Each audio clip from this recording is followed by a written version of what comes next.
ধর্মকথা ৩৬৫-র আজকের পর্বে আপনাদের স্বাগত। আজকের কাহিনীর নাম দৈব নিয়তি, মিথিলায় রাম ও সীতার সাক্ষাৎ।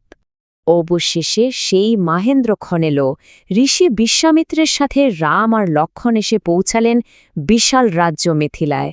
আর এখানেই নিয়তি যেন নিঃশব্দে অপেক্ষা করছিল তাদের জন্য।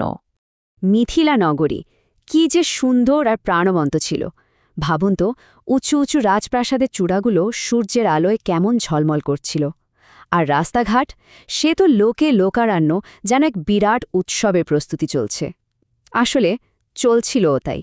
সবাই অধীর আগ্রহে অপেক্ষা করছিল সেই স্বয়ম্বর সভার জন্য, যেখানে ভগবান শিবের দৈবধনুক তোলার কঠিন পরীক্ষার মাধ্যমেই রাজকুমারী সীতার বিবাহ সম্পন্ন হবে। আর ঠিক তখনই নগরীতে প্রবেশ করলেন দুই ভাই। আর কি আশ্চর্য, যেই না তারা এলেন, সবার চোখ যেন তাদের ওপর আটকে গেল।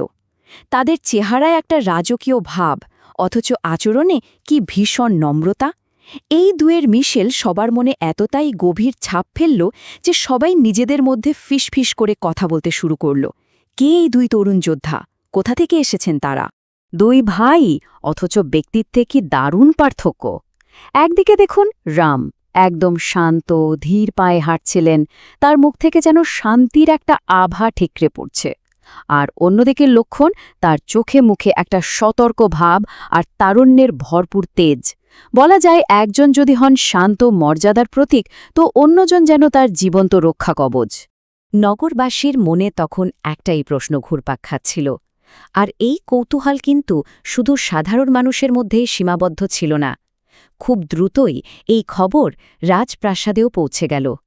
সবাই জানতে পারল স্বয়ং মহর্ষি বিশ্বামিত্র মিথিলায় পদার্পণ করেছেন।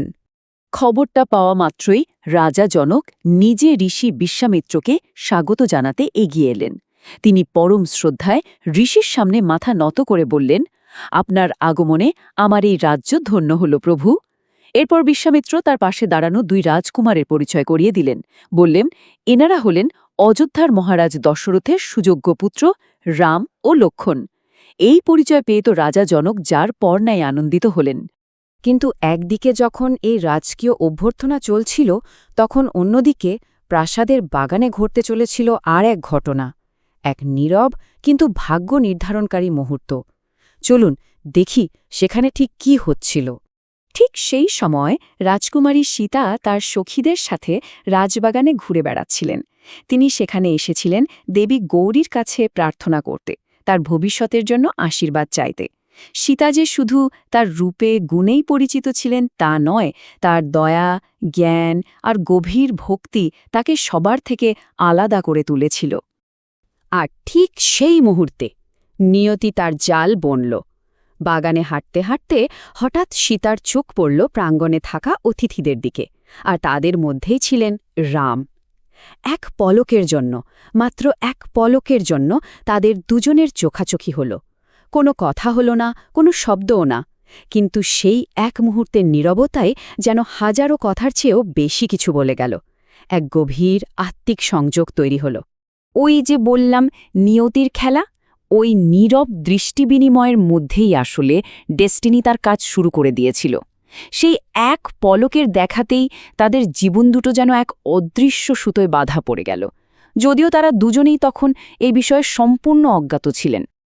এই যে দেখছেন, এটা হলো সেই মুহূর্তের অনুভূতির একটা প্রতিচ্ছবি। সীতার চোখে রাম ছিলেন শান্ত শক্তির আর এক অভূতপূর্ব পবিত্রতার প্রতীক। অন্যদিকে রাম ও রাজকুমারীর মধ্যে এমন এক দিব্য সৌন্দর্য আর করুণা দেখতে পেলেন যা তাকে মুগ্ধ করে দিল। এটা আসলে কোনো সাধারণ দেখা ছিল না, ছিল এক নীরব বোঝাপড়া, এক আত্মিক পরিচয়, যেন তারা একে অপরকে যুগ যুগ ধরে চেনে। চলুন এবার আমরা গল্পে একটু এগিয়ে যাই। সেই দিনের সন্ধ্যায়, যখন পরের দিনে সেই মহান পরীক্ষার জন্য সবাই অপেক্ষা করছে, পরিবেশটা ছিল বেশ থমথমে। সেই থমথমে সংজ্ঞায় রাজা জনক আর নিজের উদ্বেগ ধরে রাখতে পারলেন না। তিনি ঋষি বিশ্বামিত্রের কাছে গিয়ে দুঃখের সাথে বললেন, মহর্ষি, দেশ বিদেশ থেকে কত রাজা, কত বীর এলেন, সবাই চেষ্টা করলেন, কিন্তু কেউই তো ভগবান শিবের সেই বিশাল ধনুকটা সামান্য নাড়াতেও পারলেন না। আমার মনে এখন ভয় হচ্ছে, আমার মেয়ের জন্য কি যোগ্য কোনো স্বামী পাওয়া যাবে না?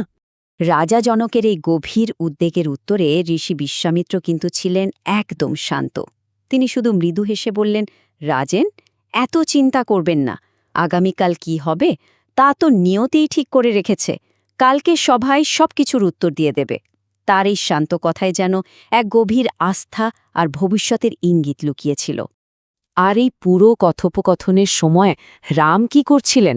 তিনি একদম চুপচাপ, নীরব ছিলেন। কারণ তিনি তো মিথিলায় নিজের পরাক্রম দেখাতে বা নামযশ কুড়োতে আসেননি। তিনি এসেছেন শুধুমাত্র তার গুরুর আদেশ পালন করতে।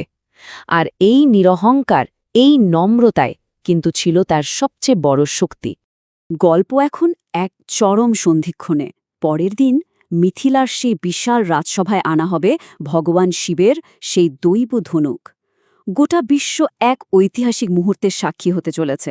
কিন্তু সবার মনে একটাই প্রশ্ন, রাম কি পারবেন সেই অসাধ্য সাধন করতে? তিনি কি পারবেন সেই দৈব ধনুকের মোকাবেলা করতে? ধর্মকথা ৩৬৫তে প্রতিদিন শুনুন রামায়ণের এক নতুন অধ্যায়। মানব জীবনের ধর্ম, ন্যায়, ভালোবাসা ও ত্যাগের মহাকাব্য রামায়ণ এখন শুনুন এক নতুন ধারায়। ধর্মকথা ৩৬৫ আপনাদের নিয়ে যাবে এক অনন্য যাত্রায়, যেখানে প্রতিদিন একটি করে নতুন পর্বে উন্মোচিত হবে এই অমর কাহিনীর রহস্য ও মহিমা। চলুন একসাথে শুরু করি এই পবিত্র যাত্রা, রাম, সীতা, লক্ষ্মণ ও হনুমানের চিরন্তন কাহিনীর পথে। প্রতিদিন নতুন পর্ব শুনতে ধর্মকথা ৩৬৫ চ্যানেলটি সাবস্ক্রাইব করে আমাদের সঙ্গে থাকুন।